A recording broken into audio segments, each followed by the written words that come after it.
Maria de Agreda, Revista Espírita, novembro de 1860. Fenômeno de bicorporeidade e êxtase.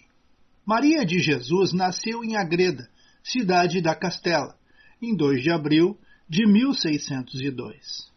Muito jovem ainda, tornou-se superiora do Mosteiro da Imaculada Conceição de Maria, onde morreu em estado de relativa perfeição espiritual. Eis o relato que se acha em sua biografia. Maria de Agreda buscava converter para sua fé o maior número de pessoas. Deus a fez saber que os povos do Novo México apresentavam menos obstáculos para a sua conversão que o resto dos homens. E era especialmente sobre eles que a divina misericórdia queria derramar-se. Esse conhecimento foi um novo estímulo para o coração caridoso que, do mais profundo de sua alma, implorou a clemência divina em favor desse pobre povo. Lhe foi ordenado que orasse e trabalhasse para este fim.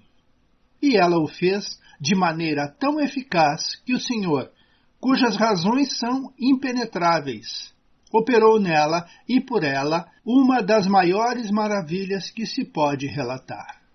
Certo dia, tendo-a o Senhor arrebatado em êxtase, no momento em que orava insistentemente para a salvação daquelas almas, Maria de Agreda sentiu-se de repente transportada para uma região longínqua e desconhecida, sem saber como.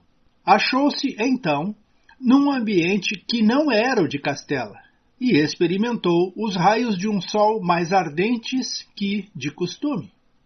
Viu homens de raça que jamais tinha encontrado. Estavam diante dela, e Deus lhe ordenava que satisfizesse seus caridosos desejos e pregasse a lei e a fé santa àquele povo. A estática de Agreda obedecia à ordem.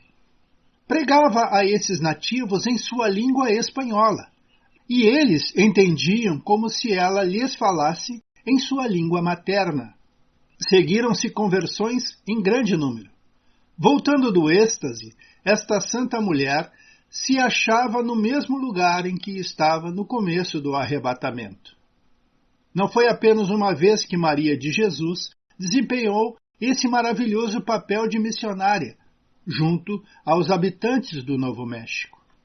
O primeiro êxtase do gênero ocorreu em 1622, mas foi seguido de mais 5 êxtases do mesmo tipo durante cerca de 8 anos. Maria de Agreda encontrava-se frequentemente nessa mesma região para continuar o seu apostolado. Parecia-lhe que o número dos convertidos tinha aumentado muito e que uma nação inteira, com o rei à frente, estava resolvida a abraçar a fé em Jesus Cristo. Ao mesmo tempo, ela via, mas a grande distância, os franciscanos espanhóis, que trabalhavam pela conversão desse novo mundo, mas que ainda ignoravam a existência desse povo que ela havia convertido. Tal consideração levou-a a aconselhar aos nativos que mandassem alguns dentre eles, aqueles missionários, pedir que viessem ministrar-lhes o batismo. Foi por esse meio que a Divina Providência quis dar uma espetacular manifestação do bem que Maria de Agreda havia feito no Novo México, por sua pregação estática. Um dia, os missionários franciscanos que Maria Agreda tinha visto em espírito, mas a grande distância, viram-se abordados por um grupo de nativos de uma raça que ainda não tinham encontrado em suas excursões. Estes se anunciaram como enviados de sua nação, pedindo a graça do batismo com grande insistência. Surpreendidos com a visita desses nativos, e mais espantados ainda pelo pedido que faziam, os missionários trataram de saber a sua causa. Os enviados responderam que desde muito tempo uma mulher havia aparecido em seu país, anunciando-lhes a lei de Jesus Cristo. Acrescentaram que essa mulher desaparecia sem que pudessem descobrir o seu retiro, que lhes fizera conhecer o verdadeiro Deus e lhes aconselhara que fossem aos missionários, a fim de obterem para toda a nação a graça do batismo que transforma os homens em filhos de Deus. A surpresa dos missionários cresceu ainda mais quando, interrogando os nativos sobre os mistérios da fé, os encontraram perfeitamente instruídos de tudo o que é necessário para a salvação. Os missionários tomaram todas as informações possíveis sobre essa mulher, mas tudo quanto dizia foi que jamais tinham visto uma pessoa semelhante. No entanto, alguns detalhes descritos das roupas levaram os missionários a suspeitar que aquela mulher portasse hábito de religiosa. E um deles, que tinha consigo o retrato da venerável Madre Luísa de Carrión, ainda viva, cuja santidade era conhecida em toda a Espanha, o mostrou aos nativos, pensando, talvez, que pudessem reconhecer alguns traços da mulher. Estes, depois de examinarem o retrato, responderam que a mulher que lhes havia pregado a lei de Jesus Cristo, na verdade, tinha um véu como este, mas que pelos traços do rosto era completamente diferente, sendo mais jovem e de grande beleza. Então, alguns missionários partiram com os emissários para recolher entre eles tão abundante colheita. Após vários dias de caminhada, chegaram à aldeia, sendo acolhidos com as mais vivas demonstrações de alegria e reconhecimento. Na viagem, puderam constatar que todos os indivíduos daquela raça, a instrução cristã era completa. O chefe da nação, objeto de especial solicitude da serva de Deus, quis ser o primeiro a receber a graça do batismo, com toda a sua família, seguindo o seu exemplo em poucos dias a nação inteira. Não obstante a esses grandes acontecimentos, ainda ignoravam quem era a serva do Senhor que tinha evangelizado esse povo, e nutria-se uma santa curiosidade e piedosa impaciência por conhecê-la. Sobretudo, o padre Alonso de Benavides, que era o superior dos missionários franciscanos no Novo México. Queria romper o véu misterioso que ainda cobria o nome dessa mulher, aspirando a voltar momentaneamente à Espanha para descobrir o retiro dessa religiosa desconhecida, que havia cooperado prodigiosamente para a salvação de tantas almas. Em 1630, pôde, enfim, embarcar para a Espanha e se dirigiu diretamente a Madrid, onde então se encontrava o geral de sua ordem. Benavides lhe deu a conhecer o objetivo que se havia proposto ao empreender sua viagem à Europa.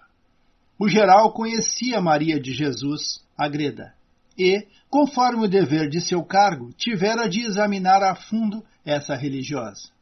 Conhecia, pois, a sua santidade, tão bem quanto a sublimidade dos caminhos em que Deus a havia posto. Veio-lhe logo o pensamento de que essa mulher privilegiada bem podia ser a mulher de que falava o padre Benavides, a quem comunicou suas impressões. Deu-lhe credenciais pelas quais o constituía seu comissário com ordem a Maria de Agreda para responder com toda simplicidade as perguntas que ele julgasse por bem dirigir-lhe. Com tais despacho, o missionário partiu para Agreda. A humilde irmã se viu assim obrigada a revelar ao missionário tudo quanto sabia com referência ao objeto de sua missão junto a ela. Confusa e ao mesmo tempo dócil, relatou a Benavides tudo quanto lhe tinha acontecido em seus êxtases, acrescentando com franqueza que ignorava completamente o modo pelo qual sua ação tinha podido exercer-se a tão grande distância. Benavides também interrogou a irmã sobre as particularidades dos lugares que tantas vezes deveria ter visitado e percebeu que ela estava muito bem informada sobre tudo o que se relacionava com o Novo México e seus habitantes. Ela lhe expôs os mínimos detalhes, a topografia dessas regiões ele desvendou, servindo-se mesmo dos nomes próprios, como o teria feito um viajante depois de vários anos passados nessa região.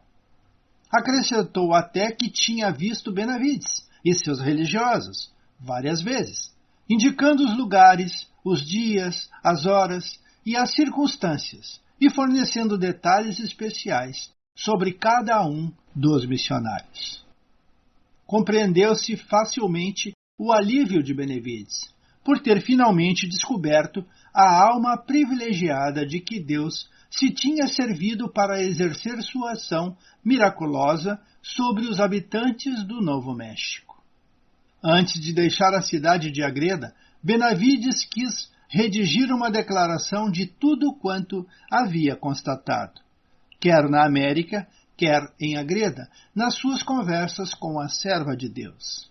Nessa peça, expressou sua convicção pessoal no tocante à maneira pela qual a ação de Maria de Jesus se fizera sentir nos nativos. Inclinava-se a crer que tal ação tinha sido material. Sobre o assunto, a humilde religiosa sempre guardou uma grande reserva. Apesar dos incontáveis indícios que levaram Benavides a concluir pelo que, antes dele, já havia concluído o confessor da serva de Deus. Indícios que pareciam acusar uma mudança corporal de lugar. Maria de Agreda sempre persistiu em crer que tudo se passava em espírito. Na sua humildade, era fortemente tentada a pensar que o fenômeno não passasse de mera alucinação, embora de sua parte inocente e involuntária. Mas o seu diretor, que conhecia o fundo das coisas, pensava que a religiosa fosse transportada corporalmente em seu êxtase aos locais de seus trabalhos evangélicos. Apoiava sua opinião na impressão física que a mudança de clima provocara. Em Maria de Agreda, na longa série de seus trabalhos entre os nativos e na opinião de várias pessoas doutas que ele consultara em grande segredo. Seja como for, o fato permanece sempre como um dos mais maravilhosos de que se tem falado nos anais dos santos. E é muito apropriado para dar uma ideia verdadeira, não só das comunicações divinas que receberia Maria de Agreda, mas também de sua candura e de sua amável sinceridade. Aí está um fenômeno de bicorporeidade e de êxtase. Eu me coloco à disposição para mais esclarecimentos. Vamos ficar por aqui, agradecidos e pedindo sempre: Jesus esteja conosco.